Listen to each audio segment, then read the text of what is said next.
Today we're going to talk about borrowing against any secured assets that you currently have, such as stocks, savings accounts, bonds, 401ks, CDs, and life insurance, and retirement plans, and how this is going to benefit you when you qualify for a loan. Hello, this is David Xie with the Xie Mortgage Team. So first of all, these are assets that you currently already own. These are assets that have some sort of cash value. These are assets that you typically do not want to get rid of. And this actually includes real estate. That's something that I didn't talk about, but this actually includes real estate as well. With that, what are the benefits of using these funds to borrow against and to buy a home? So number one, you're borrowing against something that you currently already own. So let's just use a 401k as an example, okay? There are terms and conditions of using the money from the 401k. And as long as you secure it via a loan, we don't have to count that debt against you, okay? Because this is something that you currently already own. We can use that money that you borrow against your 401k, and we can put that money as down payment and or closing cost, and sometimes even cash reserves. And hear this out again. We do not have to count these funds or the monthly payment of the repayment on the 401k or CDs, life insurance, stocks and bonds as a debt against you because you're borrowing against your own money. The second benefit is when you're paying these back, okay? Typically, especially in a 401k account, when you pay it back, the interest that you pay, you're actually paying it back to yourself as a lower rate because this is a secured against your assets. We do have to reduce the assets. So let's just say you have $100,000 in your 401k or stock or savings account. We borrow against that. It's $50,000. Okay, we now can only give you credit for $50,000. However, we saw your statement for $100,000. So we're using that $50,000 for a down payment and or closing cost or cash reserves. And the remaining $50,000 can be used as like additional assets to be used for qualifying. Now, here's a breakdown of how we're going to go into it with each individual agency and how they treat these secured funds that you're borrowing against your own asset. Now that we've talked about the borrowed funds secured against an asset, let's talk about how the different agencies look at it. So let's start with a USDA loan first. USDA loan is rural. So yes, you can use it for your down payment and or closing cost, okay?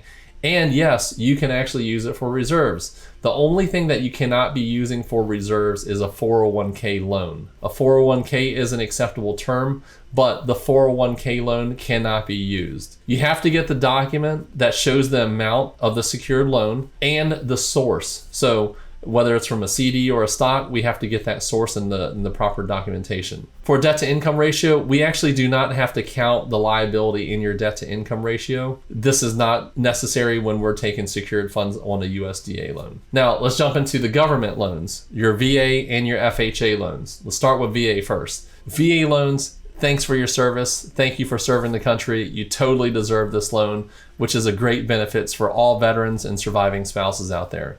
So, the way that we treat this is that, yes, we can use this for down payment, closing cost, and cash reserves. If the asset securing a loan is against a deposited fund, such as a signature loan, cash value of a life insurance policy, a 401k loan, it may not be included as an asset according to the VA form 266393. We have to use the current balance times 60%, minus the loan balance to equal the usable amount of considered asset. So we can only use about 60% of it minus what you've already taken out.